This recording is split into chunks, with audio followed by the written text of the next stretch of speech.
MLB The Show 26 is here, and with that, I welcome you to the Ultimate Beginner's Guide for Diamond Dynasty. If you guys want to know how to start this mode without feeling overwhelmed, this is the video to watch, so stick around. Make sure you guys sub to the channel for more stuff like this and gameplays here on the channel. Happy launch, guys. Let's go. Also, if you're watching this, I did just start a marathon stream when the game dropped. We will be live all the way through full launch on Tuesday. Come through twitch.tv/GracefulSwan. We will be here. We got here on the main menu. I did all my settings. If you want to know my settings for Diamond Dynasty, we'll go through those first. So PCI sensitivity, I'm going to mess with this, but you want to use zone hitting if you want the best outcomes possible for in terms of your potential.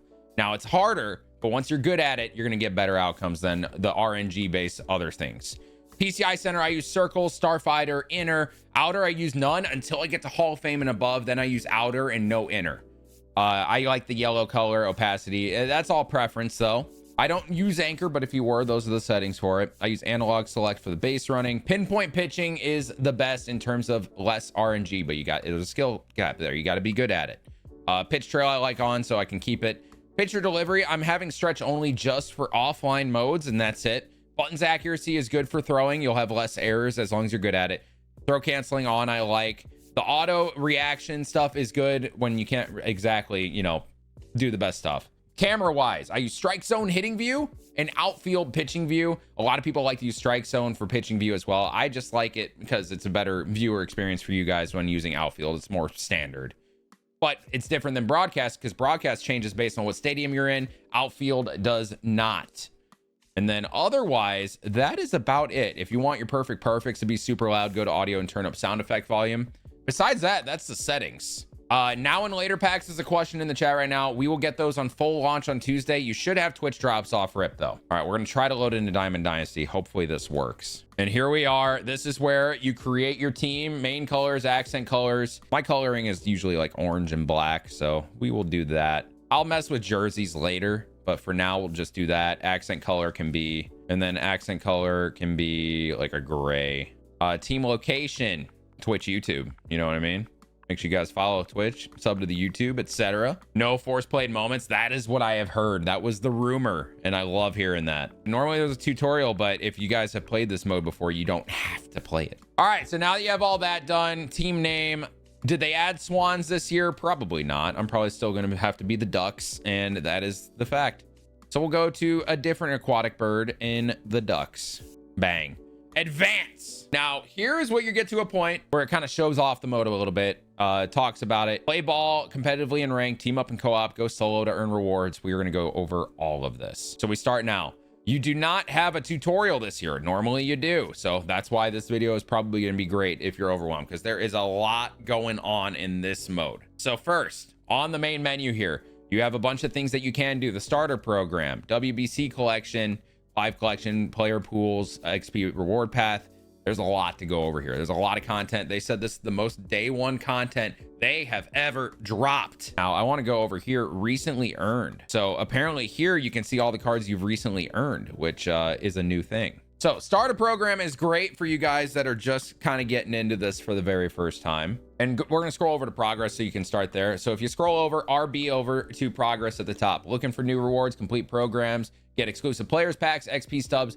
Programs are everything in this game. So programs overview, you got your XP inning path, you got assorted programs, team affinity, and multiplayer program. If you scroll down, you get recently progressed.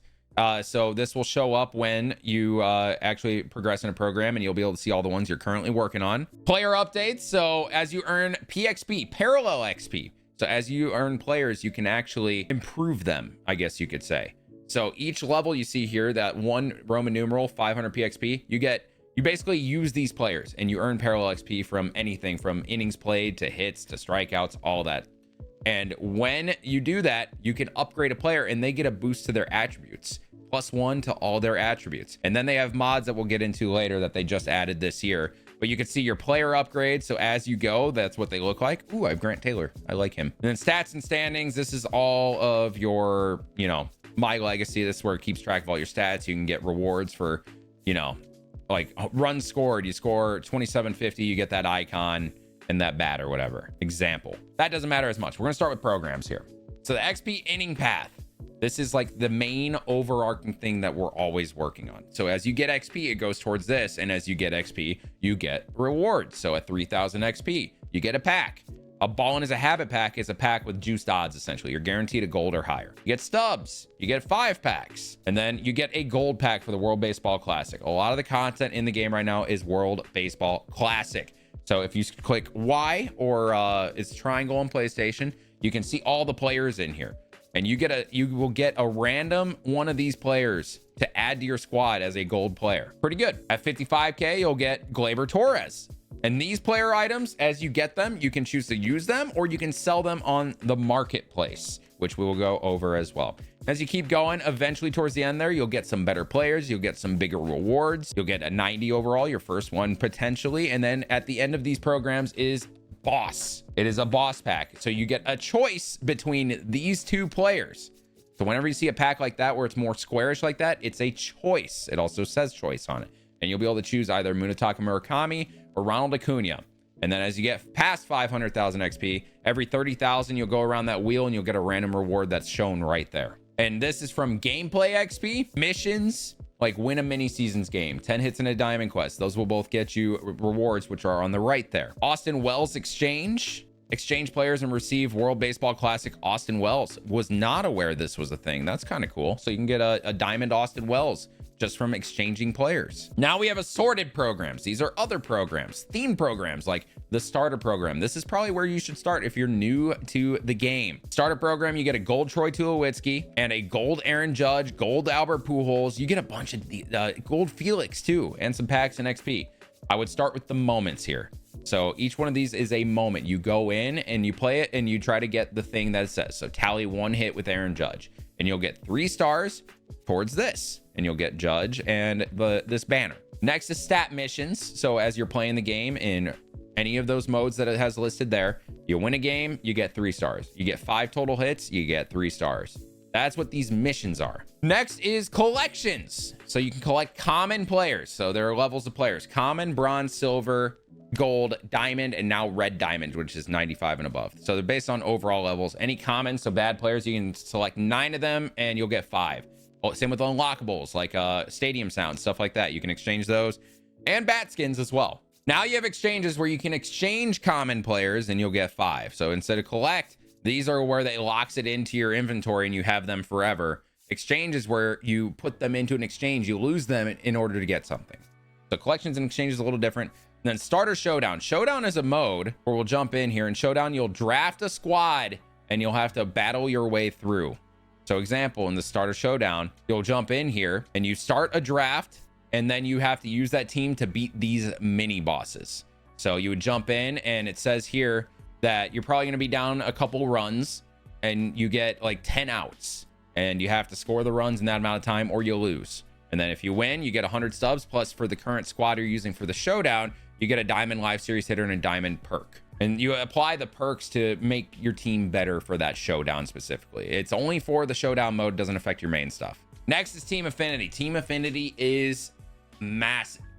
It is one of the biggest things for Steam teams. So you can see here, there is one for every team. So we'll use the Blue Jays, for example. You click on it and you have earn Blue Jays rewards. So you earn this just from playing with these players. For example, hits with Blue Jays, wins with Blue Jays, Ks with Blue Jays. It's all about using the certain team. You also get 2 moments to start it off, and you'll get rewards for each one, including for the Blue Jays, a gold pitcher, a gold hitter, and every team has 1 gold pitcher and 1 gold hitter that are super easy to get. And then you move on and you get a diamond hitter and a diamond pitcher for every team. And now these are also captains. And you're probably like, Swan, what's a captain? A captain is something that you can apply on your team. And if you have, say, 5 players from Toronto Blue Jays, for example, and Jose Bautista, you get those tier 1 boosts to all the Blue Jays on your team. And so that's why theme teams are going to be so great with these team affinities. If you finish a team affinity and say you're a big Cubs fan, you can use an all Cubs team and put on your captain boosts, and then all of those Cubs players are better. So team affinity is a big deal. It shouldn't take too long to grind, they said. You'll also get your favorite team's jerseys and stuff like that. I like how they have the player and the diehard fan separate. Yes. So you're also wondering what the #1 fan is. This is like a passive thing. So as you go, You'll earn player XP, the PXP, and you'll need like 50k for this one. Like 215 hits, 54 home runs to match like records from that team's history. And as you go, you'll get rewards, and then eventually you'll get to the #1 fan icon for that team. That's a passive thing. You really don't need to worry about it. It's just like, hey, I got it, cool. And then there's the multiplayer program. If you want to test your wits online, this is for online stuff. So you'll start here, get a hit in ranked, get a hit in BR, get a hit in events. All the programs you'll notice have a similar thing. You get the rewards that'll give you progress in that specific program, and you'll get the rewards. And then as you go, you'll have different missions. As you do them, you'll get more reward to progress. So like 5 show packs. You'll get an 85 overall Ketel Marte just from playing a couple games of online modes. And as you keep going, there are a bunch of diamonds here. Very, very good stuff that are going to help your team a ton. All the way up until you get a 90 Will Smith and a 50 bundle of packs. So as you can see, programs are kind of the name of the game in terms of building your squad. Play, you have ranked, solo, and then you also have co-op if you want to play with friends or match up with somebody random and play against a random 2 squad or a 3 squad. Single player, Diamond Quest. So you select your quest. So they're different like maps. This is like a roguelike game if you guys like board games. I think I can explain this better. It's basically like a board game. You'll jump in, you'll get certain rewards that you can add to your team to make it better, and then you'll play these modes and you try to win the game essentially. And when you do, you're going to be increasing your chances at getting one of those epic reward cards like Garrett Anderson or Jonathan Broxton in this first one. And by playing on a higher difficulty, you'll have a better chance at getting those cards. It's like a roguelike game mode. It's a lot of fun. Highly recommend you try it. And also the starter one you can't sell, but most of them like this one, they are sellable rewards. So it's actually a good way to make stubs in the game too. Mini seasons is awesome, especially this year with the WBC here. So there's a classic mini season mode, which you can start and you can choose your game length, either do 9-inning games or 3-inning games. If you don't want to like be a CPU grinder, I recommend 3. And then you can choose either 7 games or 28 games. If you're just trying to get through it and get the rewards, I would choose 7. So I'll just go 3 innings of 7 games here. And when you scroll over to goals, each one of these things has a reward. Win 5 games, you get a pack. Win 7, you'll get some of that stuff. All-star wins, you win 14 games on all-star or higher, then you'll get a 10 pack if you want to do the 28 game version. And then there are like certain stats like hits, extra base hits that you can earn extra packs, stubs, and even players in some of these things. And then there's the WBC one, World Baseball Classic. They actually put the whole format of the tournament into this. It is awesome. So we could jump in and start this real quick. You are locked on 20. The game length is locked. The season length is locked. I think it's 7 games because the World Baseball Classic is 7 games. You choose 9 or 3-inning games. We'll start with 3. And what you do is your team can replace any of them, and you will be a part of that pool play. So like if I wanted to replace Colombia, I would have to play Cuba, Panama, Puerto Rico, and Canada in pool play. And then if I make it out of pool play, I go into the bracket. It's the literal format of the World Baseball Classic. It's so sick. You can do it multiple times, and you can just do like different pools, and you get certain rewards in that too. And in this one specifically, you're going to get diamond players from the World Baseball Classic. It is such a good thing to do. It is repeatable, and you can keep getting rewards from the repeatable. Highly recommend playing this. It's a lot of fun. Next is Conquest. Think the game Risk, where you're trying to control the entire map. So for example, the first one, attack, you have different phases. So you'll have fans, and you're taking over the map.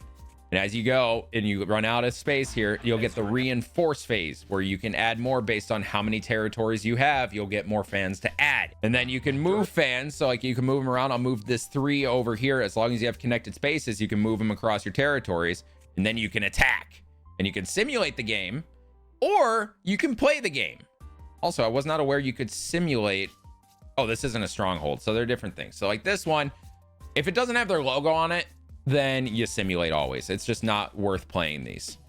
But for example, you'll go into this one. If I get all the way to there and it's their logo, you actually have to play that game, and you have to take over their stronghold. And when you complete the entire map, you get these goals and you get those rewards. It's a cool mode. And then the World Baseball Classic one is here. Rewards here, you press Y and you can go to the goals. You'll get like packs. You'll get more packs. You'll get an 86 overall Tarek Skubal, for example. So you can get players from these too. So if you're like a CPU grinder, you're just getting into it, you want to get your feet wet with some gameplay and all that, It's a good place to go. Then Showdown we went over. There's Showdowns. There's multiple ones. There's the starter, and then there's the World Baseball Classic one. Good way to get some extra players. And Play versus CPU is just a place like if you want to use your players to grind and play a game versus the CPU team, you can do that. I highly recommend doing it in Conquest or mini seasons though, or even Diamond Quest. Next, you go down multiplayer challenge. Battle Royale is like a draft mode where you draft a team. Everybody has like the same type of draft, same like, you know, 2 diamonds, 3 golds, 9 silvers, like that. Everybody has the same. And then you go into head to head and you play 3 inning games with those teams and you'll get rewards. And the very first entry is free. We will not be doing that off rip. I don't want to do that. It's making me do that. We're not going to do that right now, but you'll draft the team or whatever. And then events. Events are limited time modes where you get limited time rewards, and they won't always be here. So right now there's an event going on through the 18th, World Baseball Classic Moonshot event. You can use any hitters, but you have to use bronze or common pitchers in 3 inning games at the Tokyo Dome on All-Star. Free entries, and then if you go on these win streaks, before you lose 2 games, if you get 2 wins, you'll get a live series bronze player. If you go 10 wins before 2 losses, you'll get a free diamond player. Pretty cool. And with that, there's also programs now. Now at the event, they also have their own programs. So if you go to assorted programs in the progress, you scroll over here, WBC Moonshot event. It has its own limited time program. It ends in 5 days, and you'll do missions like get hits in the event, strikeouts in the event, extra base hits in the event. And as you go, you'll get rewards like 10,000 XP, one of those gold player packs again, and then 88 overall Bryce Terang if you finish it all. You will get an 88 overall second baseman to add to your team. But you got to get it done while the event's going or it's gone. It's limited time. Now, they are sellable, so you could buy it on the market later if you can't play the event. So if you have subs, buy it on the market. It shouldn't be that expensive. And then last is casual multiplayer. If you ever want to play a friend or something, that's the way to do it. I don't recommend the casual co-op or ranked or stuff like that. That's all the multiplayer stuff. Other programs you need to think about are the World Baseball Classic ones. So you have one for each pool right now. Pool A, Pool B, Pool C, Pool D. And as we get programs throughout the year, they're going to show up here in the themed programs. And then as you do moments, as you do missions, as you do missions with the certain series of player, and then a showdown, you'll get progress towards this program. See a trend here. You do the stuff down here and you get progress up here. And with this, you're going to get 10 players, including 1, 2, 3, 4, 5 guaranteed diamonds for each one of these programs to build your team. Now, the way I like to go about things is I start out doing all moments for everything. Then I do all showdowns. And with that, you get progress in these programs and you put those players on your squad. And then you take them into Conquest, mini seasons, Diamond Quest. And as you do that with those players, you're going to earn their mission progress. And that's how you keep going on these programs. So moments, showdowns, and then conquests, mini seasons, etc. Now you also have player programs. Cornerstone is a good way to start. This is probably one of the first things you should do, honestly. You do 5 moments and you do 2 missions with any players, and you will get XP, you'll get stubs, you'll get packs, and then you'll get this 87 overall Travis Hafner this time around. There will be one of these with every new XP path, and you'll get a free diamond to use on your team very easily. And then other players will be dropped here throughout the year. Bill Mazeroski, RIP, they wanted to honor him. And with this one, you get 1 moment and a quick mission, and you'll get a diamond second baseman to use as well. Spotlight programs will come later, but as players do well throughout the year, they will have like weekly, these were the stars of the week, and you can grind a program to get those. And then My Legacy, this is just counting your stats throughout the year, and you'll get rewards through that. Now you go over to build. This is where your team is. This is where you can build your squad. You go in here and you click on it. Anybody that you have can go in there. And this is what the starting squad looks like. It's not very good, but like I showed you, it's very, very easy to get a better squad in this. Customize, this is where you can go through, customize your uniform, equipment, etc. Logo editor, and all of that. You can customize your team. Player updates is like where you'll see if anybody is supercharged, is what they're showing here. So if a player does really well in real life for a certain game, they'll supercharge it for a limited amount of time, make its overall go up, and it'll have like a green lightning thing around the card. And then the last thing we need to go over is collect. Collections are huge. As you get these cards, you can put them into collections and get even better players. So for example, the starter collection, you collect common players, infielders, outfielders, etc. as you go, and you'll get these rewards. So in this one, it's stubs because it's super easy. But then you'll get bigger ones like the live series collection. All the live series cards, because there's different series of cards. Some are flashbacks, some are live series. These live series cards, you can go in here and say you're working on the Royals. You collect all the Royals live series cards. You'll be able to collect them and get George Brett as well as some stubs. And this 91 George Brett, you do that for all the teams in the AL Central, you'll get this Anibal Sanchez. You do all of them in the entire AL, you'll get the Pedroia, you'll get the Sean Figgins, the Sanchez, and then you'll collect these 3 to get the Felix. And you do the same in the NL for these teams, these players, Pujols. And then if you have Felix and Pujols, you'll get Troy Tulowitzki. The live series collections are a long grind. Do it passively. This is also a way that if you want to spend money on the game to save some time and build your squad up, it's probably the live series collections is the way to go. Then you have legends and flashbacks collections. So as we get new things, you'll have different legends and flashbacks. Right now, we have World Baseball Classic is a good one to go for. As you're doing these programs, you're getting all these free players, getting them out of the packs and such. You can collect them and you'll get, example, this deluxe pack. You'll get an 87 Ottavino. You get collection cards as you go. So at 100 of these cards, you'll get a 90 overall Pete Crow Armstrong, for example. Collections are a big deal. And then XP Path Reward Bosses, you can collect these. And when you do, if you want to collect both of them, you'll get basically a boost for the next XP inning path. And then here at the bottom, you can go straight to my squad. Stubs is the currency of the thing. You can use stubs in the shop to buy packs, or I don't recommend buying packs, by the way. Packs is not the way to go. Use your stubs in the marketplace and buy the players you want. Packs are fun, but you're going to get a ton of them for free. And unless you just want to put a ton of money in the game and rip because you're a gambling addict, I suppose, I would recommend using stubs to buy players here on the market. And then if you have the digital deluxe or you pre-order or anything like that, you should have free packs here off rip. I haven't opened mine yet, but I will soon to build my squad. What I recommend is opening all your standards, all this stuff that's not these choice packs. Save these, because what you're going to do is you're going to see, okay, this is what I have on my team after my packs. Then you're going to look at all the programs, decide who you want to go for, and then after that is when you'll open the choice packs and be able to fill in around your plan and what you already have. Or you can take these cards, this is the uniform pack, or you can take these cards and sell them on the marketplace, because at the bottom you can see that you can sell them on the marketplace. They're all sellable. So if you want extra subs, maybe sell these, because we're going to get a bunch of free diamonds with just a little bit of gameplay. But guys, I think that is the basics of the mode. If you have any questions, type them in the comments and I'll do my best to get back to you as quick as I can. I am doing a marathon stream, so feel free to just come in the chat and ask me as well. And we also have some great mods and community members that can answer as well. But guys, I hope you enjoyed this. I hope it was helpful. Like the video, subscribe to the channel, and we'll see you guys soon with another video.